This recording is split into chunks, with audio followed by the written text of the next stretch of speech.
Folks, welcome inside the Parisi Palace, high above 2919 East Broadway. This is a special edition of the Jake Feinberg Show.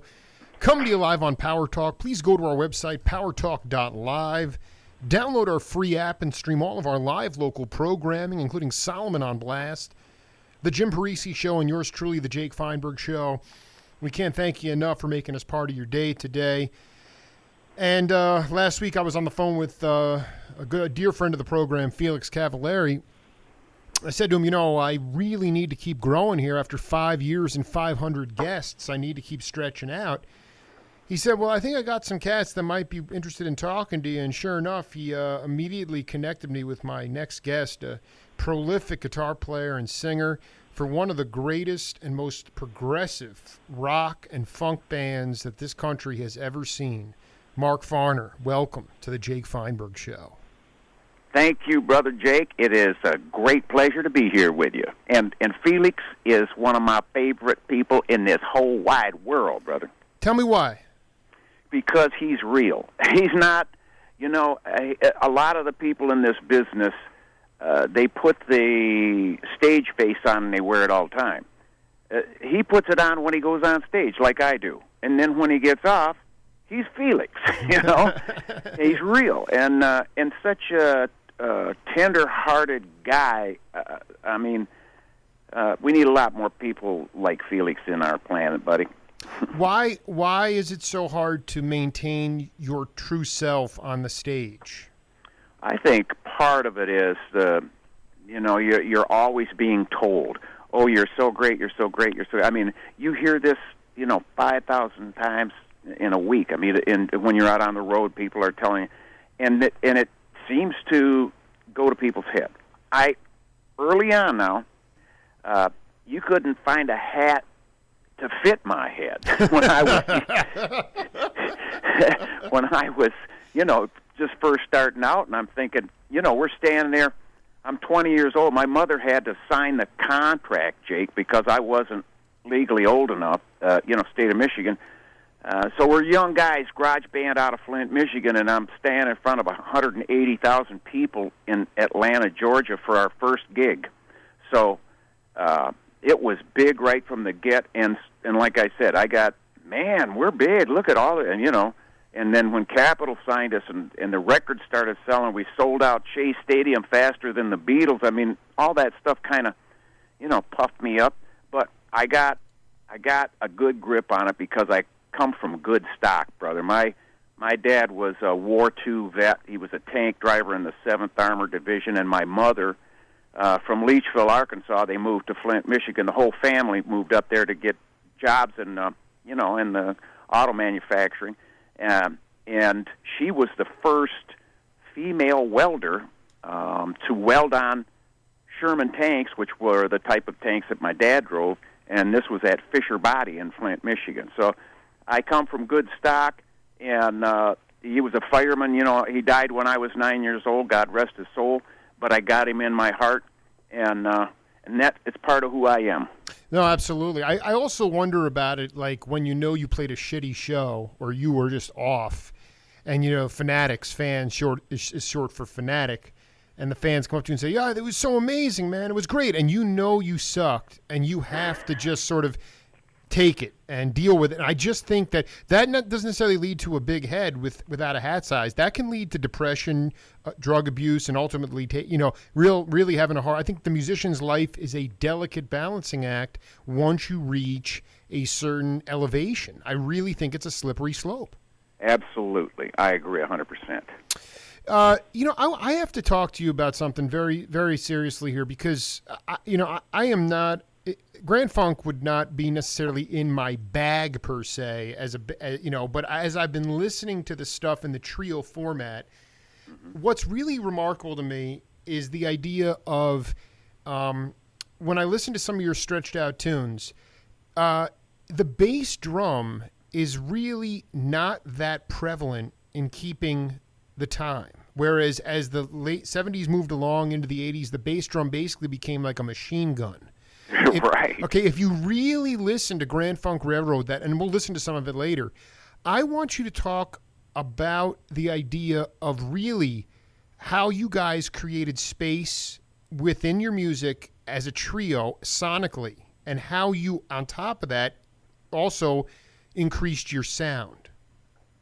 Well, more would be stepping on it. Less is more in our case because I had to play all the time, 100% of the time, in order to, to make it work on stage. And the holes, when I would go to take a lead, as you mentioned, then you have the hole. But that hole opening up is what gave the magic to every three-piece group. And that was kind of, it put us alongside of some pretty good stepped-up people. I mean, Hendrix was my guitar god. And, when we were in the studio, we would be listening back to takes, and if there was a fudge in there, somebody hit a clam, but the thing was good, the take felt good. Right. We just say, screw it, let's take it, man. That's so old school. I love that's the Charlie Parker mentality. I mean, if it feels good, even if you flub a note, if you feel. But this is so important because when I hear you guys, I sound naive because I'm more of a. Grand Funk is not something I can't claim to be an aficionado, and I'm a non-musician. But it is scintillating because when I hear power trios in today's modern times, I can't hear anything. It's noise because of the bass drums, the double bass drums. They take up all that. And I would love you to talk as that trio.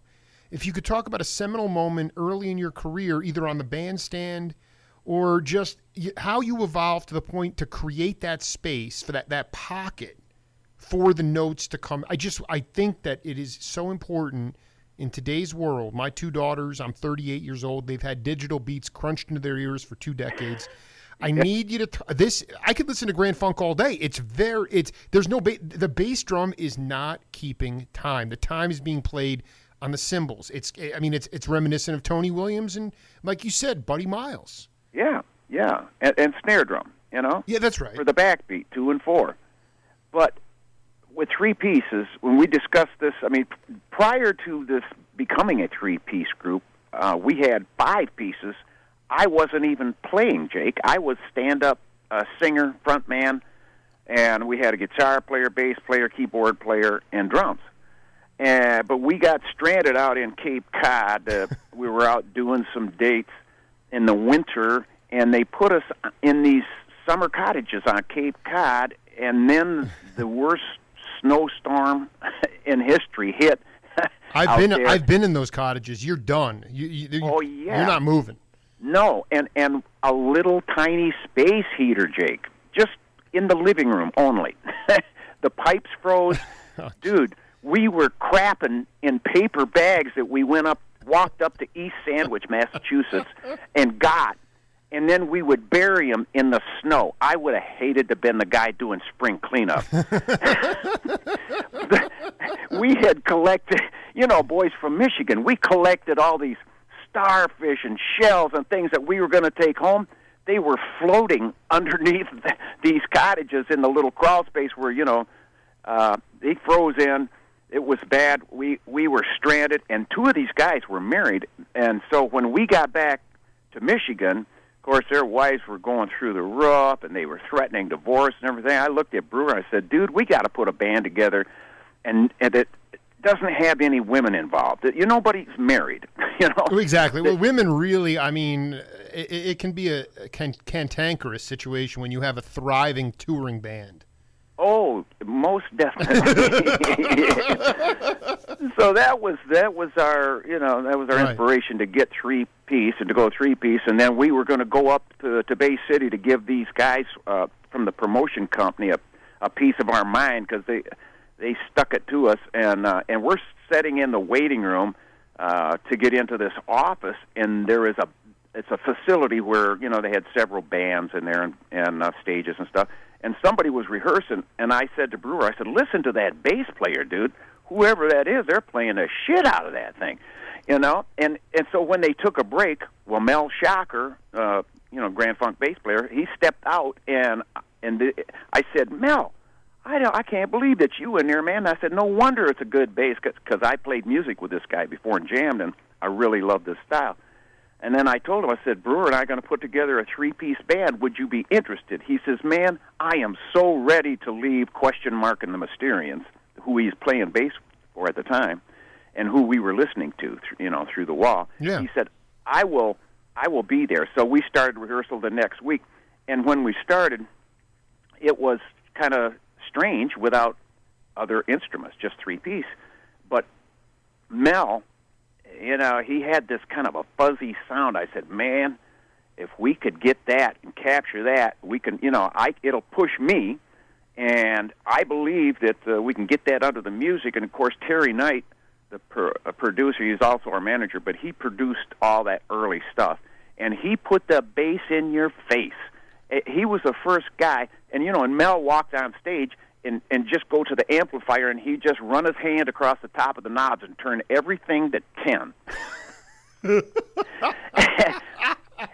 And he would melt down, KT-88s, a match pair of KT-88. He would be pumping that thing so hard, and then we'd look back and a puff of smoke come out. They'd throw another amplifier up there.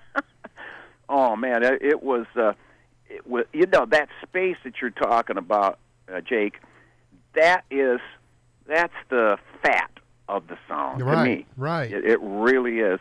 And because we were able to somehow, transition into 3-piece, because I'd always been in at least 4 pieces, and we missed it for about 5 minutes. And then we were like, man, this is sounding good. And, we've encouraged each other. And I had always, I dug, because I was a dancer back then. My sister and I would go to the dance contest at the National Guard Armory in Flint, Michigan, and we'd win. My mom got us into dancing early on, and I was not shy about, dancing, and part of that is still in my act, my stage act today. I love to dance, and I dance with a guitar on. So that was another thing, visually that helped us get through. And also, I would hit like a high note, a real high note, and this is before Grand Funk. I'm listening and I'm watching people, and people are just like walking around. But when I would hit a high note, everybody would turn their head. I'm going, okay, I'm going to hit more high notes. And, dude, I started singing in the stratosphere, and people would come to the stage. Right. It was like I was calling them in, So that we had that working. And Brewer could sing, and I could sing. Mel, he couldn't carry a tune in a dump truck, but he could play the shit out of that bass, Well, I mean, to me, it's like, I remember I've done several interviews with Billy Cobham, and he said that very few bands wanted to close for the Mahavishnu Orchestra.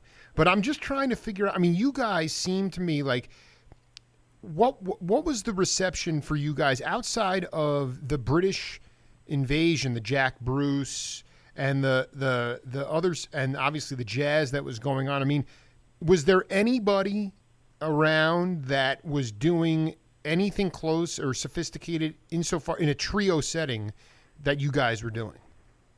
No, not really, because ours was more R&B based. Right. That's the Detroit thing going on, yeah. Yeah. And of course, CKLW right across the river in Windsor, Ontario, we had Rosa Lee pumping all of that Motown stuff. And of course, my sister and I, that's what we danced to. And it's what I listen to today, brother. If I'm going to listen to anything, I throw on some Motown or, something that I really like that's got real words and real message and real love, and it's really conveying this stuff, That's what the audience got from us, too, was this is real. They're not, trying to scream out or something. They're actually singing real words or saying things. That helped us, brother. Talking to Mark Farner here, legendary lead guitarist and singer for the Grand Funk Railroad. And I'm just curious, back in the day, what were some of the bands that you would be on the same bills with, in the sense that, I mean, Bill Graham, for instance, at the Fillmore West, I mean, you might have Tiny Tim, Commander Cody and the Lost Planet Airmen, and the Count Basie Big Band. And I want to know where the Grand Funk fit into this movement, because I mean, you guys are I mean, this early 70s pocket of Grand Funk, I mean, is just very soulful, and has a really nice funky groove to it. And I'm just trying to figure out the oddest the bands that you might be on the bills with that were not anywhere near what you guys were doing. But that was what music was going on at that. It was all music. It was all stretched out. Right on. Well, we would play, 10 years after. Yep. Yeah. 10-wheel drive. No, Raven. Yeah, Genya. Yeah. Canned Heat. Canned Heat was a big back down, huge, and we played on the stage with them. Janis Joplin played with Hendrix. All the way, we did a thing down in West Palm Beach once. I got to tell you, the Stones were going to close the show, and we were flying back and forth to the hotel on a big Huey helicopter that had been, done like a motorhome on the inside. It had pin spots, nice cushions, all plush and everything. And so Janis stayed to watch our show, and we were great friends, Janis and I. And if I went on first, I would stay to watch her. Mm-hmm. And we'd just hang out and drink Ripple wine and eat Hershey bars and things that were in her bag, and Southern Comfort. But she went on first, and she stayed to watch us, and she rode back in this chopper with us, and then, they were going to pick up the Stones, and they were going to close that show out. So we ride back over, land on the beach. Dude, it's darker than the inside of a boot, and everybody's got their little pen light flashlights out, and they're, the roadies are walking everybody up there. And I'm looking, I look ahead, I say, where's Janis? She's not up here. I said, give me one of them lights. So I take a flashlight, get back down to the chopper, and it's still going, it's just sitting there idling. I look up, she's inside, and it looks like she's pushing on the cushions, and she's like massaging the cushions. I'm looking at, what the hell is this girl doing? So I step up on the rung there, and I went, hey, and it just scared her to death. She turned around, she said, you scared the shit out of me, Farner. And I get all the way up in there, and I see what she's doing. And Jake, she's got these Hershey bars, smearing them all over these cloth plush seats. I said, what the heck are you doing, girl? Oh, my gosh. She looks at me, she says, I want to mess up Mick's britches. This is back when he wore those white satin pants. The ones with the big brown stain on the back? Absolutely. That's just so epically classic there. That must have been... Oh, man. Yeah, I think that was the other thing is, I talk to cats, jazzers, guys like Mike Clark and guys that came out of Herbie Hancock's band. The word funk was not in the lexicon in the mid to late 60s when your career was really starting to cook a little bit. Right. And it was like, let's play a funky blues, okay? But then here it is, Grand Funk Railroad. Do you remember the first time you heard the word funk? Because that word was not in the lexicon when you're talking about Janis, the Summer of Love in '67. People would say, let's play a funky blues, but the word funk wasn't there. Right. Do you remember? Right. And the first time that I heard that terminology, I thought it was kind of clever. I thought, man, I wish I'd have thought of that. Why? Tell me, as a 38-year-old, why was it clever? Because it was so close to the F-U-C-K word that everybody was using. Oh, my. I love your honesty, Farner. This is great. Okay, so that's legit. But I mean that word, it was somewhere between soul and blues. I mean, aside from where did that word? I just would love you to, because you incorporated that into the name of the seminal band. Yes.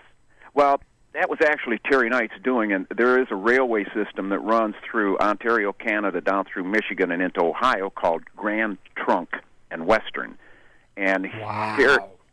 Terry was a musician too, and he had written a song called Grand Funk Railroad. He says, why don't you guys name the band after my song, Grand Funk Railroad? And I said, yeah, I like the funky part. I like the funk part because, it's fun, F-U-N, and the K, we can kick it, So taking that on, everybody thought, yeah, that's a great title for a band. I think it's unique, and people would enjoy saying it. Well, when we got to that Atlanta Pop Festival, the guy who was up there, Wavy Gravy, he was up, announcing and stuff, and he goes, Grand Frank Railway, or so. He never said, in 3 days, he couldn't say it right, dude.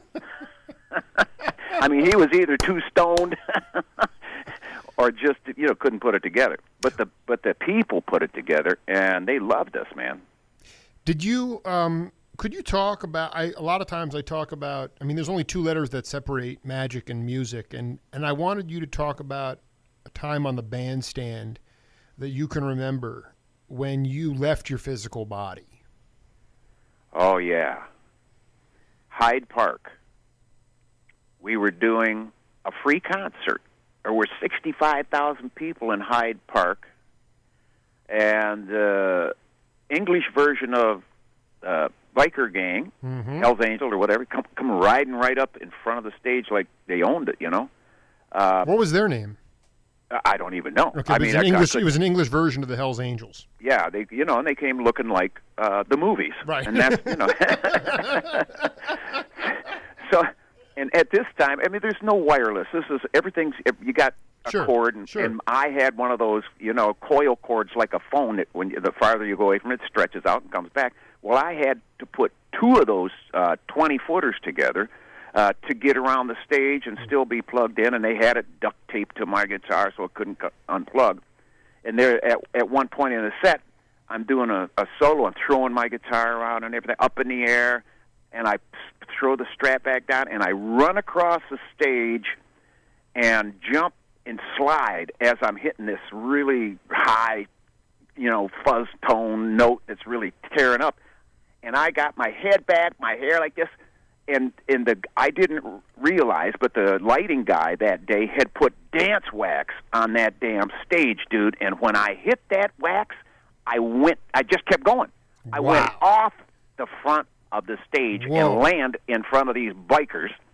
And I did find out where the end of that cord was. That was as far as you could go. But I landed on my feet, Jake, and I just made that's part of the show. I just kept playing. And they went nuts. The audience, oh, man, it turned into something. But, dude, I hit so hard, I twisted my ankle. I pretended like it didn't hurt as I'm going back, and I tell the guy, Ralph, one of the head roadies, I said, Ralph, I think I broke my foot. Yeah. He says, oh, no, man. So I get up there, and I was, stationary the rest of the set because I could hardly walk, man, let alone, run around and dance and do the things I like to do. So that was a hurting moment for me.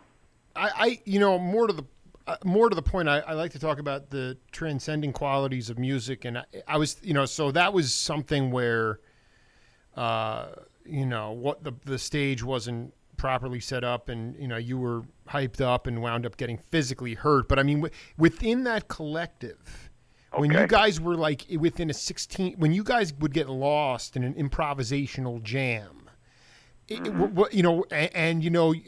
that unspoken thing where all of a sudden, you can see yourself on the side of the stage playing. There are cats that have told me that maybe it's due to fatigue, but the point is that it's out of body. Anything like that happen to you guys on the bandstand? Actually, not out of body experience, but interdimensional. Yeah, why don't you just riff on that? Yeah. That character, the charisma, and the spirit that we believe in, and that's why we're, presenting it. It had actually taken me over a couple of times, and without drugs, we never went on high, never. We did one time in Honolulu, Hawaii, at HIC Auditorium, but it was like I looked. Brewer was in the middle of the drum solo. I look over we're behind the amplifiers, and behind Mel's amp over there, I see this glowing and then the smoke coming up. And I look. I said, I gave him my high sign. I said, send something over here, because he was taking a hit off this joint. And so I take a hit, just one hit, we go back out. Mel and I are jamming our asses. I mean, we are, higher than the Georgia pines. And the song ends, but we don't know it. We keep going, It's like we were caught up in that thing. We didn't notice that the song ended. Right. That's what I'm saying. Right. You just kept going. Brewer stopped playing. There was no longer drums accompanying us. But we were so high on that high, and the pot, I guess they call it elephant weed, and it's like elephant steps on your brain. That's why.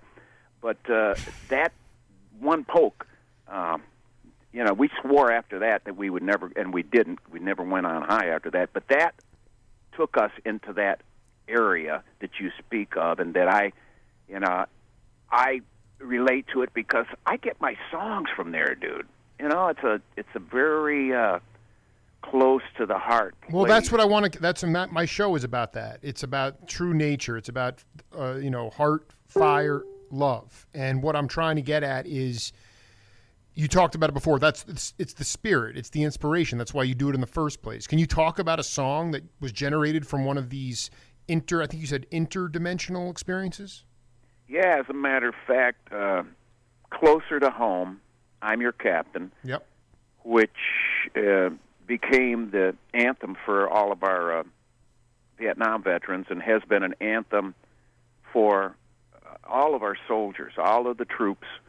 They love that song because they want to be closer to home. And when they're feeling down, they'll put it on, and it brings them, closer to home. Sure. So I went to bed, one night and said my prayers. I always say my prayers. And my mother, there were 6 kids, and we all said the same prayer. Now I lay me down to sleep. I pray the Lord my soul to keep. If I should die before I wake, I pray the Lord my soul to take. I always pray that just for the fire insurance. And then I put a PS on it, and I asked God. I said, would you give me a song that would reach and touch the hearts of people you want to get to? I get up, because I'm always writing things down. Anyway, I have a legal pad next to my bed that if I get inspired during a dream or something, I can quick put it down. I like that.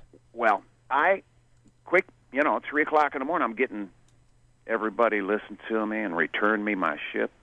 It's like, it was crazy kind of words, but I stayed in that half connected to reality and half in the spirit kind of frame of mind, and you can do that when you just wake up a whole lot easier than if you in a crowd of people.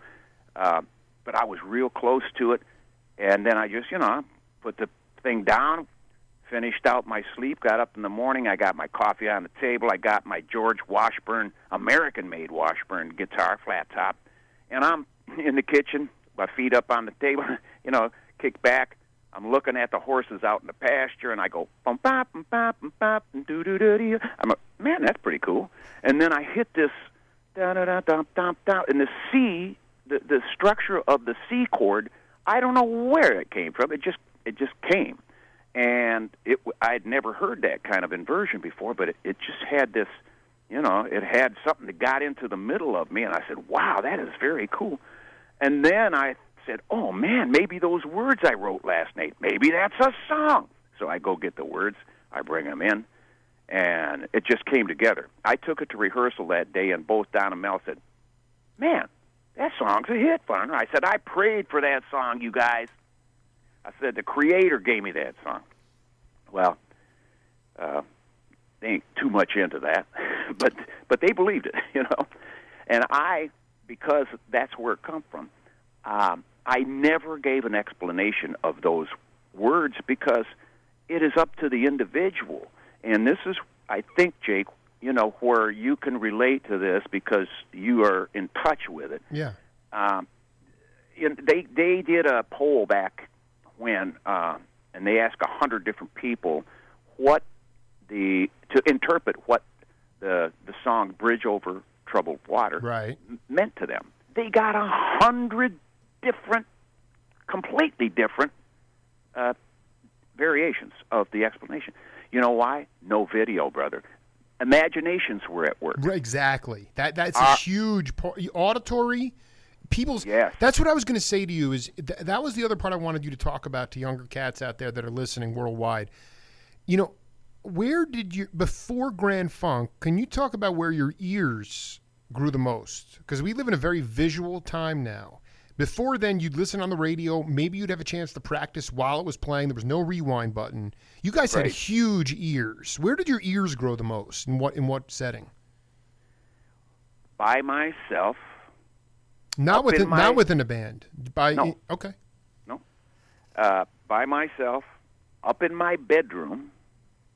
We lived in a farmhouse that my great granddad built back in the day, and it was on farm outside of Flint, Michigan, and I overlooked the orchard and the back fields where I, later on in life I hunted back there, hunted pheasant, rabbit, but my mind would go out there as I'm playing. I'm listening to the radio, like you say. I got a little transistor radio, and I'd listen to that, and then I'd find the chords, and I'm going there and close my eyes, and then I'd open and look out.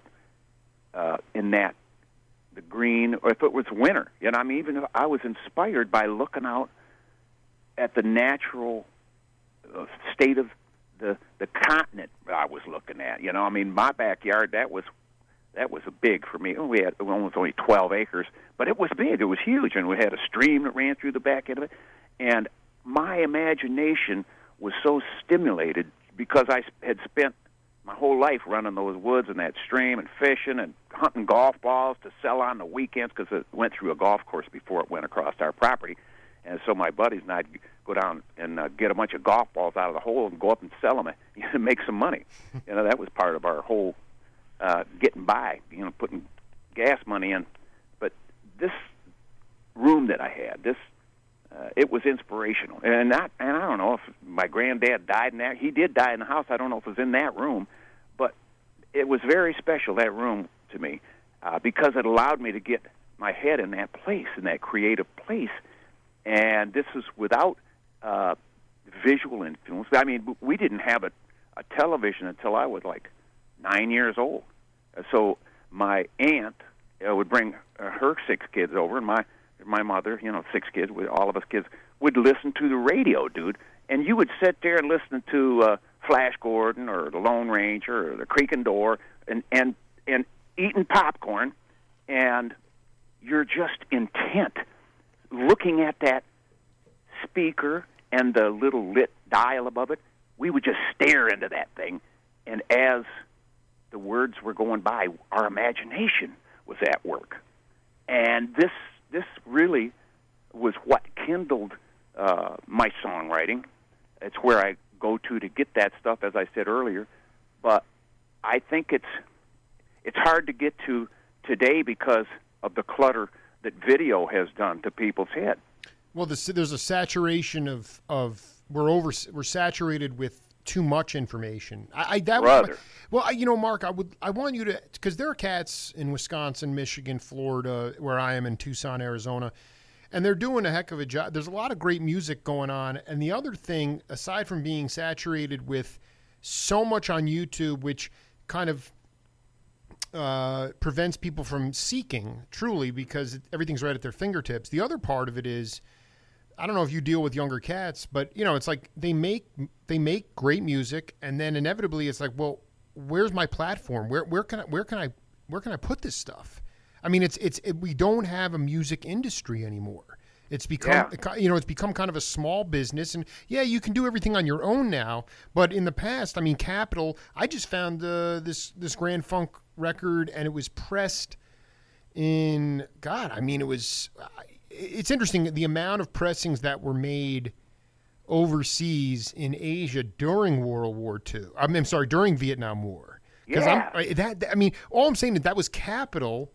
There was a machine in place to give you guys identities and help you grow as bands. And I just wanted you to give some advice to cats in this time how they should circumvent or get away from all the entrapments and really to help find their own voice.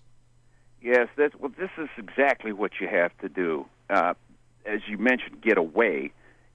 it's a hard thing because people equate success with all that stuff, and they try to emulate something. But to really get to where you live, you got to shut all that off. And to do that, I would recommend not watching videos or anything that gives a visual with a song. Just listen.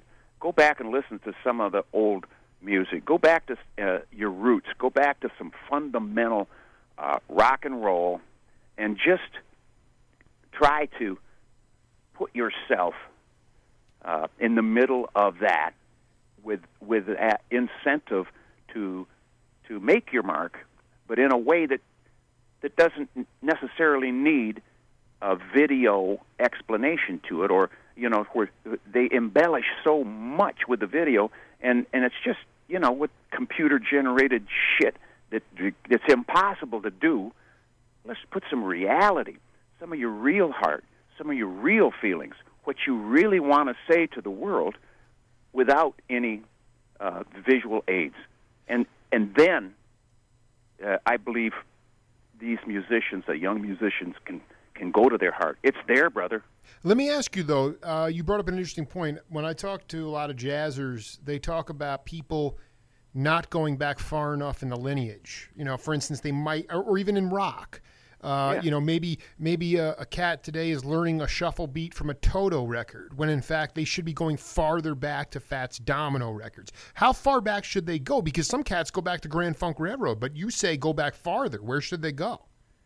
I think they got to go back, to the '60s, to even the '50s. Man, some of the big band stuff, it was inspirational. Tell me a little bit about what got you off about which big band. Well, the big bands were the '40s. Bebop was in the '50s. But you tell me about the big band stuff, because what I'm trying to get at is the idea that people might listen. You guys were, go back to the beginning. The ability to create space within a power trio. Mm-hmm. I don't hear that. I don't hear the space anymore, which means that I don't believe that cats are going far enough back within the lineage. But tell me what got you off in the '50s or whatever. What was inspirational to you? Well, Henry Mancini. Sure.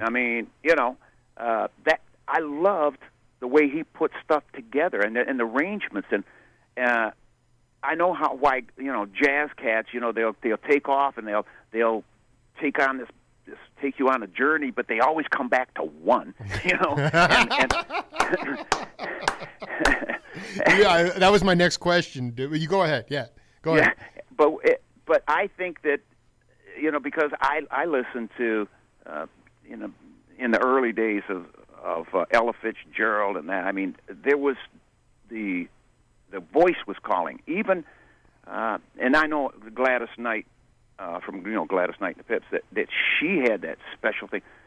It was she closed her eyes when she sang, and she was going into that place. And I believe that my basic influence is guttural, and without trying to make anything up or adapt it to a pigeonhole where it'll fit. I just go to my true heart, and this is what I believe that the young guys they're not finding their true heart because they're trying to emulate something or come up with something that's just a little bit more ridiculous or a little bit more over the top. But over the top ain't where it's at, man. You got to get back under the groove. What about the idea of the fact that you got into music because you really didn't care if you got famous or not? I mean, that's the point. If you're trying to make a hit, you're not going to make a hit. And if, right. Ultimately, it comes down to the fact that, you saw it firsthand. The jazzers, a lot of the R&B cats, some of them were homeless. A lot of them didn't even become famous, but they were never. It was a lifestyle as well. I guess the point is that if it's not authentic, I think that's the point too. Is that what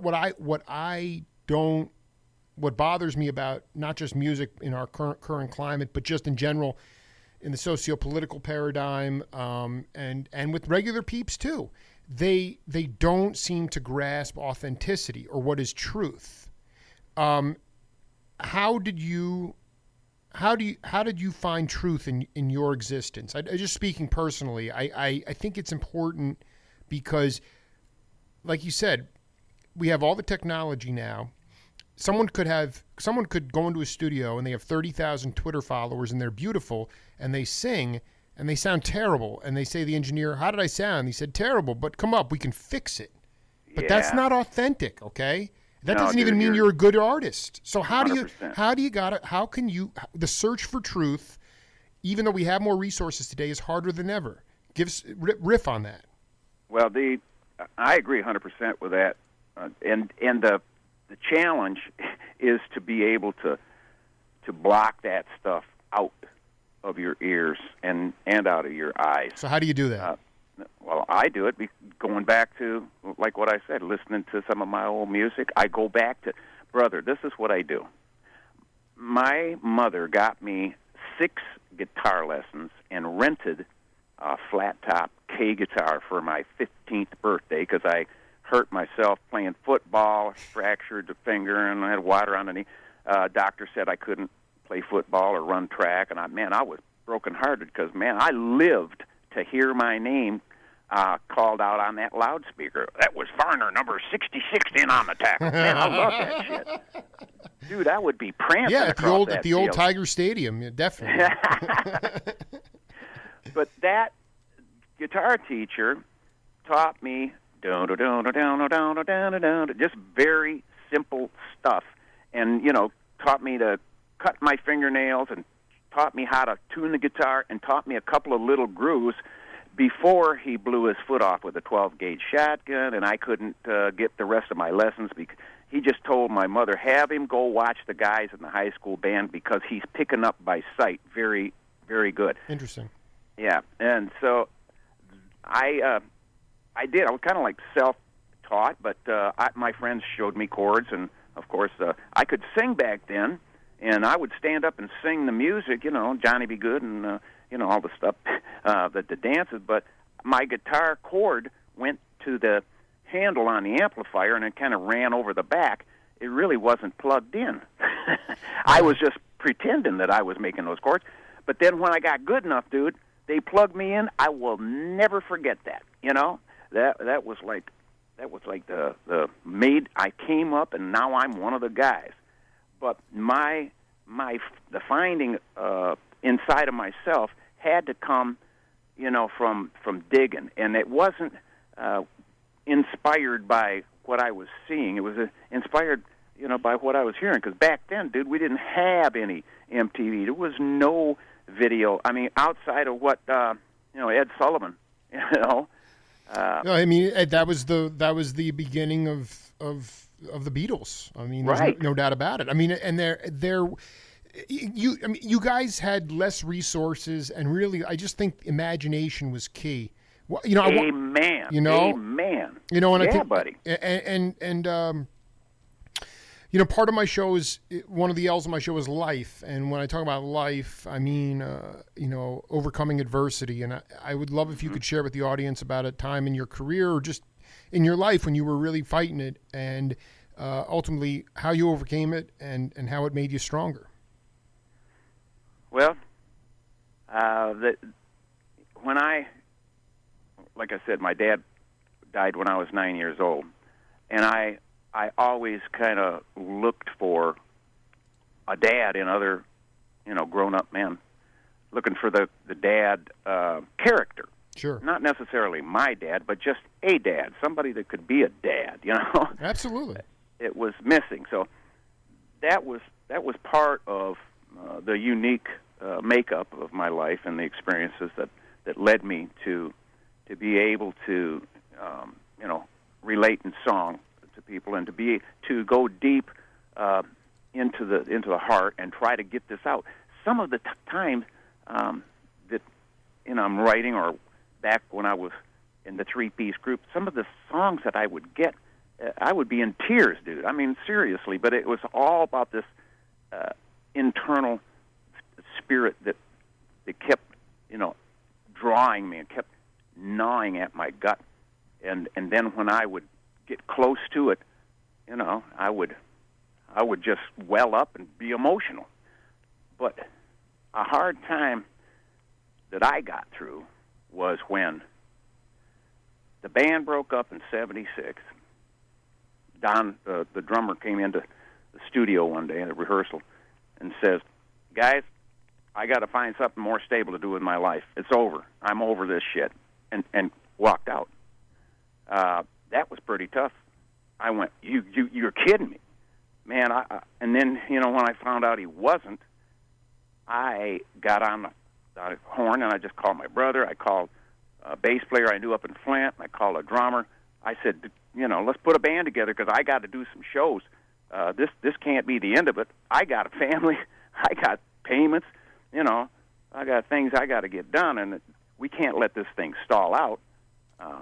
So transitioning into my own solo career was pretty tough because I didn't have the name Grand Funk Railroad. That's I would right. never go, I'd never try to pretend that I was without them other two guys. I could never say I was Grand Funk Railroad, but I would go out as Mark Farner. And, sometime half a house, sometime a quarter of a house, maybe 100 people, dude. And so I was having some, after being on a stage and, in front of pop festivals, in front of hundreds of thousands of people, it was kind of hard to swallow for me. And I was having a real tough time getting through it. And I got married in 1978 to my current wife, 38 years now. It was the year I was born. I love it. Congratulations, man. I've only that's beautiful. God bless you, man. Thank you, brother. But that, that changed my life. Children, the responsibility of now being a dad and really having to do it and really having to tighten up my belt and change my lifestyle. It was like it was a hard pill to swallow, Jake. Mm-hmm. But I did it. I have, and I've gone on. And even though the other guys are hateful towards me and always threatening me with lawsuits and all this crap, I have gotten past it, and I can't let any of that bother me anymore. In fact, I think the plague of mankind is debt consciousness. And if you have to own up to somebody, or you got to measure up to somebody, or even a style in your head as a musician, if you're trying to come up to this and you're not quite getting it, you put your own self in debt. You're going, damn, I'm not going to do this. Well, you can't let that enter your mind. I think debt is the evil of this world, and debt holders are the evil people of the world. I know the spirit within you and I wants us free. Absolutely. No, I want you to keep riffing on this. Is so but I mean, it takes self-assuredness. You have to find your individual voice and be self-assured in order to not let that consciousness enter your mind. I mean, it's not an easy thing.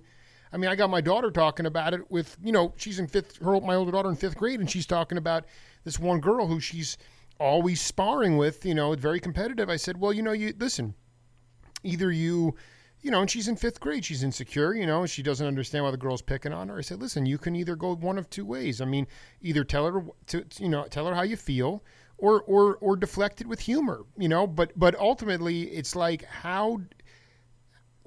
I also think what you're talking about is interesting because there's plenty of cats. I mean, I've done 3 interviews with Jim Keltner, and I've done tons of interviews with all these cats, and so many of them talk about guys that they're still friendly with who are just and they have incredible discographies and careers and all sorts of awards, and they're still insecure. And it comes down to this idea of debt consciousness, this idea that they're not happy with themselves and what they've done. And so, but how do you? I mean, it's a slippery slope. I mean, I don't know how you can. That's something that has to be an organic thing. You can't fake that. Well, I believe, brother, that it's in all of us. Yep. And we've been led to believe that it's okay to be indebted to a person, and not just financial, but financial certainly is a huge part of debt consciousness on this planet.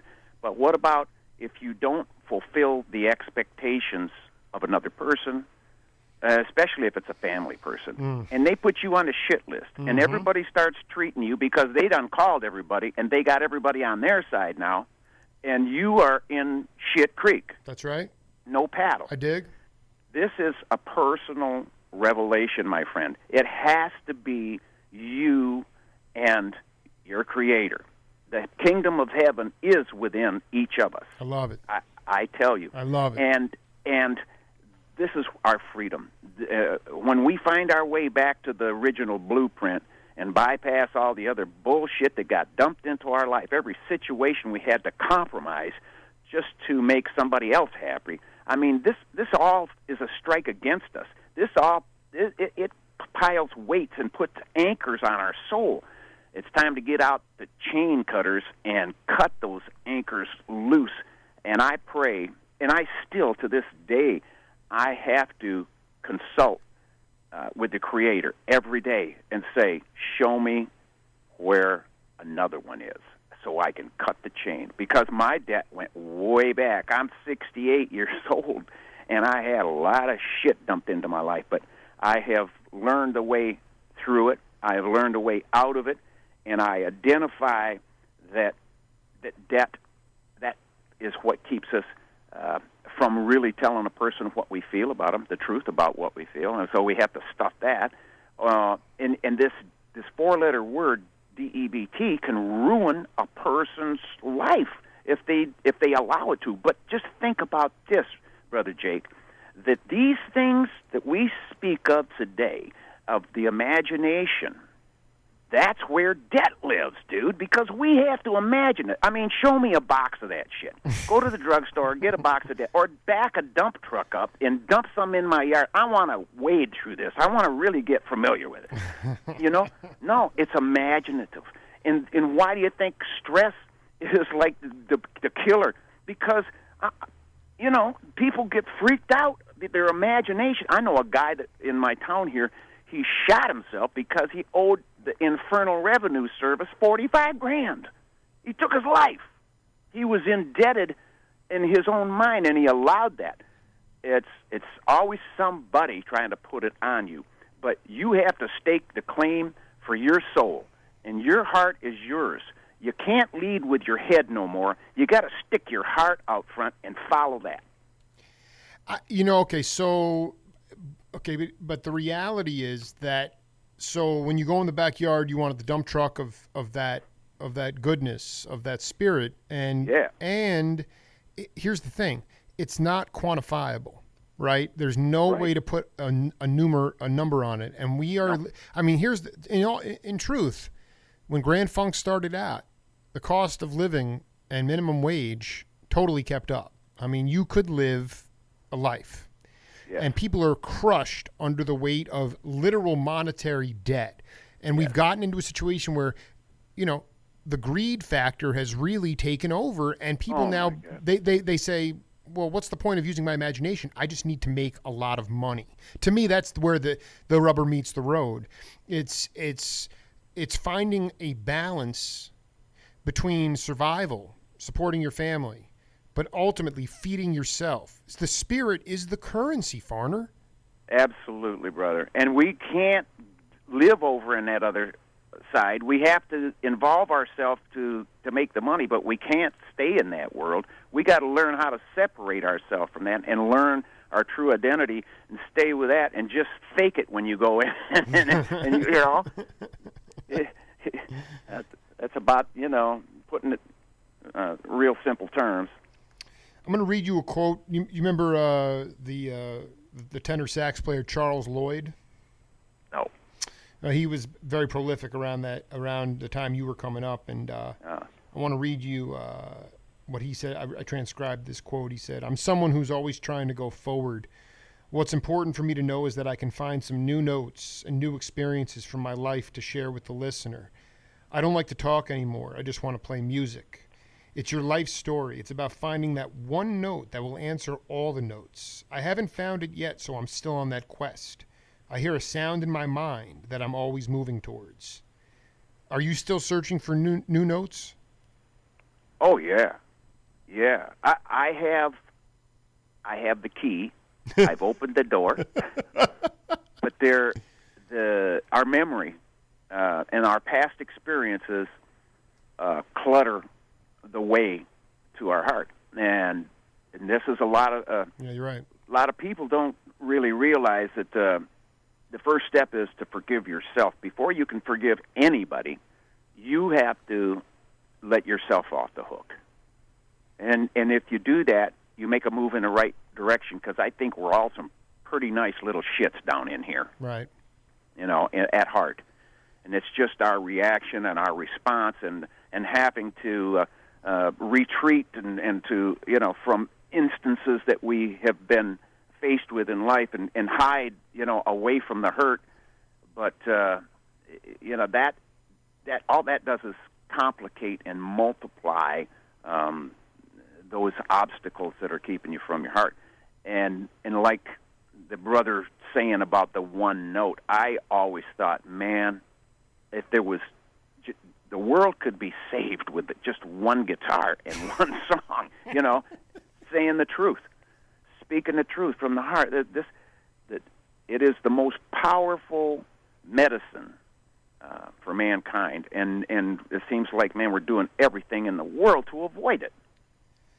I know. It's a vexing thing. Before I let you go, we've been burning for 56 minutes. I'd love to do a part 2 with you at some point down the road. But I always like to cross over because, as Duke Ellington said, it's all music. It's either good or bad. And I feel like labels have really, and genres have just stratified and strangled the ability for vocabulary of any music to grow.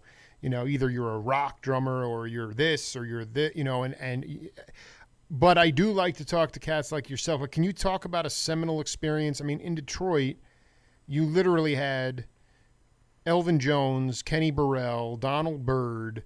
The list goes on and on. Can you talk about a seminal experience, a jazz, when you had an opportunity to see some jazzers, guitar players, or just a band in Detroit or anywhere really that floored you? Yeah. I mean, did you see Coltrane or Miles? No. Oh, I saw Buddy Miles. I mean, you can go there. I mean, it doesn't. Yeah. You can go. I guess all I'm saying is, you put the word funk in Grand Funk, but what was the funk that really inspired you guys to put the name in to begin with? Well, it's an internal relationship to the music we play, and when we try to emulate somebody or get close, it's a compliment, to that person and to that style, because when you imitate somebody, it's the most sincere form of flattery.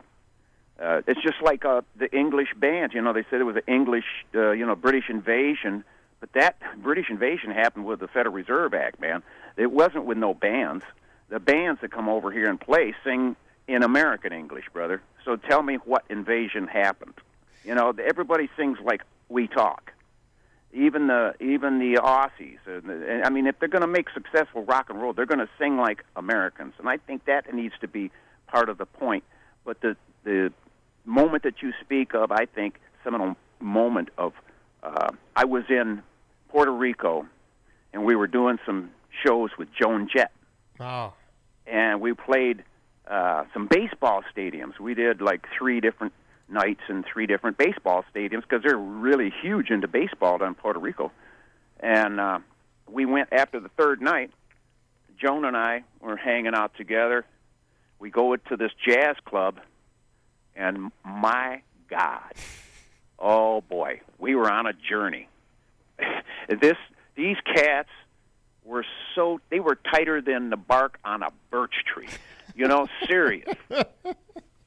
They were burning. It was burning, though. It was burning. Oh, yeah. And when they would come back to one, the whole place just would have an orgasm. I'm serious, man. Your ears would just be running out. You don't know. It was just some regular cats, though. You don't know who it was. Don't know who it was, but it's not important. It's not. What's important is what occurred, and for her and I both, it was like, this was revelation shit. This was stuff that, wow, it stepped us up, in our understanding and in the spirit. But this is the other question. You've mentioned it twice. I ask everybody about this.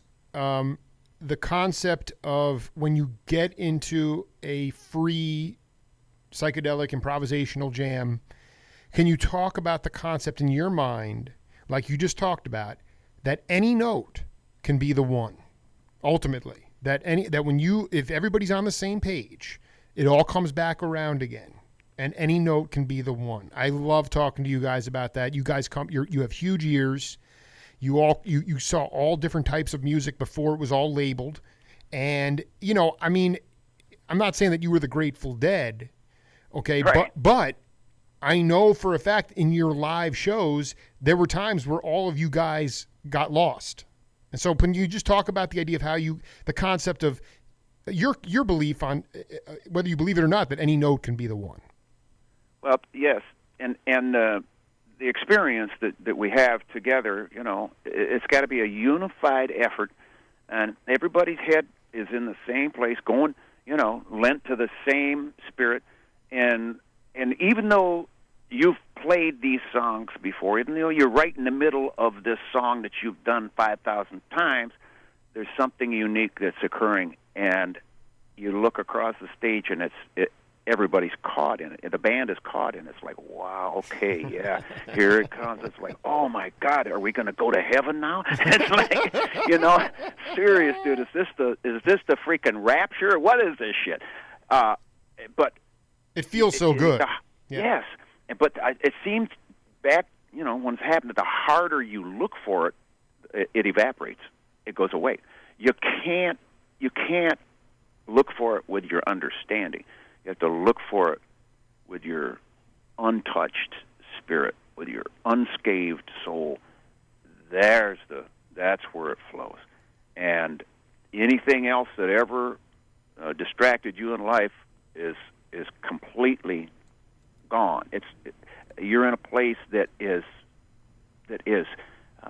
it's euphoric. It is paradise, man, and you don't want to come out of it because it feels so good, but the song's got to end. But the Federal Reserve thing that you mentioned before, Dave Mason said, we did nothing. All we did was just borrow the blues from the States and repackage it and sell it back to you guys. Right. Okay, is that what but were you talking about a specific the Federal Reserve Act allowed that to happen? No, the Federal Reserve Act was the British invasion. Can you enlighten me on that? I'm not sure I get that. Well, the Federal Reserve Bank in New York City is owned by 5 merchant banks in London, England, that were chartered by the Bank of England. The Bank of England started in 1694 under the Crown, and those families, the dynasties, the money that surrounded the Crown, it's still in the same hands, in the same arrogance that you spoke of earlier. This arrogance and this puffed upness that people. This is all imaginative. That's right. Imaginative. But the Federal Reserve now issues the currency to our country. It's not, like Jefferson said, if you allow private bankers to take over your banking system, you will find yourself slaves in the country that your fathers conquered. And here we are.